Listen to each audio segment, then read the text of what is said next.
News Bangladesh, সংবাদ দিনের শেষে। জাতীয় সংবাদ।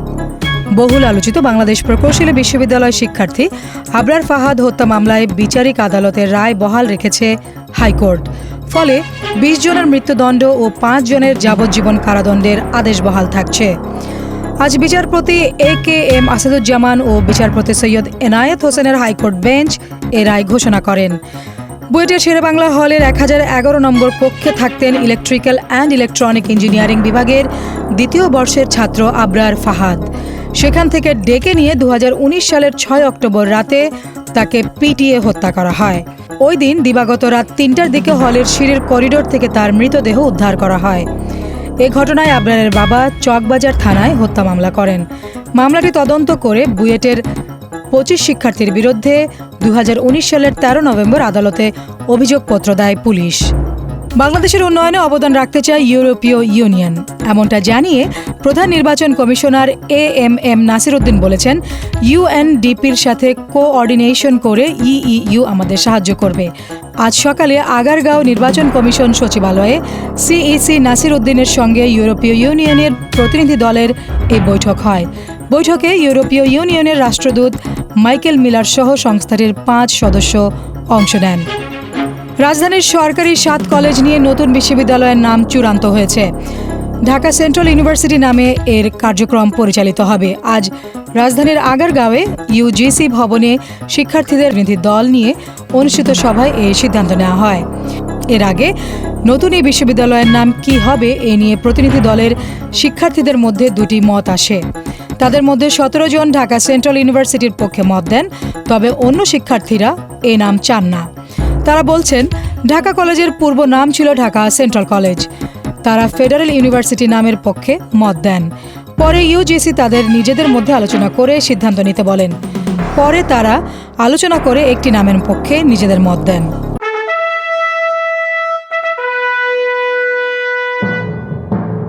রাজনীতির সংবাদ। জুলাই বিপ্লবে শহীদ ও আহত ৮৫০ জনের পরিবারের পাশে দাঁড়াবে জিয়াউর রহমান ফাউন্ডেশন। তাদের হাতে ঈদ সামগ্রী তুলে দেওয়া হবে। আগামী ১৮ মার্চ থেকে ফাউন্ডেশনের উদ্যোগে এই কার্যক্রম শুরু হবে। আজ দুপুরে জাতীয় প্রেস ক্লাবে আব্দুস সালাম হলে এক সংবাদ সম্মেলনে বিষয়টি জানান সংগঠনের নির্বাহী পরিচালক অধ্যাপক ডক্টর ফরহাদ হালিম ডোনার। সাংবাদিকদের এক প্রশ্নের জবাবে তিনি বলেন, জুলাই বিপ্লবের শহীদ এবং আহতদের সরকারের দেওয়া তালিকা ৮৫০ পরিবারের তথ্য সংগ্রহ করা হচ্ছে।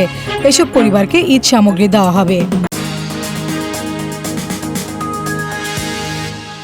আন্তর্জাতিক সংবাদ। মধ্যপ্রাচ্যের সংঘাতপূর্ণ দেশ ইয়েমেনের হুথিদের উপর ভয়াবহ বিমান হামলা চালিয়েছে যুক্তরাষ্ট্র। এ হামলায় কমপক্ষে ২৩ জন নিহত হয়েছেন। নিহতদের মধ্যে নারী ও শিশুরাও রয়েছেন। আহত হয়েছেন আরও অনেকে। গাজা নিয়ে ইসরায়েলকে হুমকি দেওয়ার পরে ইয়েমেনের বিদ্রোহী গোষ্ঠী হুথিদের অবস্থান লক্ষ্য করে হামলা চালায় যুক্তরাষ্ট্র। আজ এক প্রতিবেদনে এ তথ্য জানিয়েছে সংবাদ মাধ্যম আল জাজিরা। তথ্য প্রযুক্তির সংবাদ। বর্তমান প্রজন্মের প্রায় সবাই সোশ্যাল মিডিয়ায় সক্রিয়। ব্যক্তিগত, অফিসিয়াল কিংবা ব্যবসার প্রয়োজনে ফেসবুক, ইনস্টাগ্রামের মতো প্ল্যাটফর্মগুলো ব্যবহার করা হয়। এর মধ্যে ফেসবুক অন্যতম। তবে সম্প্রতি এই মাধ্যমটিতে অনেকেই প্রোফাইল ও পোস্টে পছন্দের গান যোগ করতে দেখা যাচ্ছে।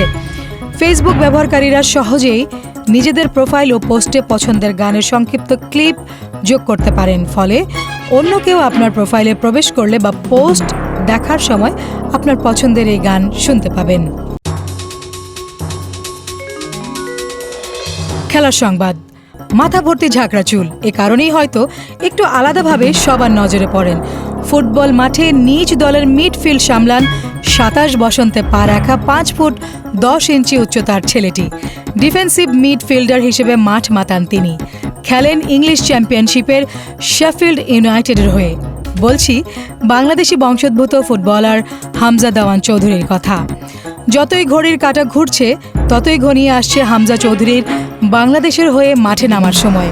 আগামী ২৫ মার্চ লাল সবুজের জার্সিতে শিলংয়ে ভারতের বিপক্ষে ম্যাচ দিয়ে অভিষেক হবে ইংলিশ চ্যাম্পিয়নশিপে শেফিল্ড ইউনাইটেডের হয়ে খেলা এই ফুটবলারের। সংস্কৃতি বিনোদন। বুকে ব্যথা নিয়ে চেন্নাইয়ের বেসরকারি হাসপাতালে আজ সকালে ভর্তি হয়েছেন কিংবদন্তি সঙ্গীত পরিচালক ও সুরকার A.R. রহমান। সর্বশেষ পাওয়া খবর অনুযায়ী তাকে চেন্নাইয়ের গ্রিমস রোডের এক হাসপাতালে ভর্তি করানো হয়েছে। সকালে 7:30 নাগাদ তাকে হাসপাতালের জরুরি বিভাগে নিয়ে যাওয়া হয়। 1992 সালের মণিরত্নমের তামিল সিনেমা রোজাতে সঙ্গীত পরিচালনা করে বলিউডে শোরগোল ফেলে দিয়েছিলেন A.R. রহমান, যার জয়রথ ছুটছে আজ অবধি। এরপর দিল সে তাল লাগান, স্বদেশ, রং দে বসন্তি সহ বহু সিনেমার গান তার সঙ্গীত পরিচালনায় বেঁচে আছে যুগ যুগ ধরে। হিন্দি ছাড়াও বিভিন্ন ভাষার সিনেমায় সঙ্গীত আয়োজন করেছেন A.R. রহমান। সেগুলোর মধ্যে $1 মিলিয়ন আর্ম এবং 100 ফুট জার্নি সিনেমা বিখ্যাত। যুক্ত ছিলেন ইরানি সিনেমার কাজেও। বাংলাদেশের নির্মাতা সংস্কৃতি বিষয়ক উপদেষ্টা মুস্তফা সরোয়ার ফারুকীর নো ম্যানস ল্যান্ড সিনেমার গানের কাজেও জড়িত হন এ কিংবদন্তি। দর্শক, এই ছিল আজকের নিউজ বাংলাদেশ সংবাদ দিনের শেষ আয়োজন। দেশ বিদেশের প্রতিদিনের সব শেষ সংবাদ জানতে চোখ রাখুন www.newsbangladesh.com-এ। লাইক শেয়ার দিয়ে সঙ্গে থাকুন নিউজ বাংলাদেশের ফেসবুক পেজ ও ইউটিউব চ্যানেলে। ভালো থাকুন, সুস্থ থাকুন।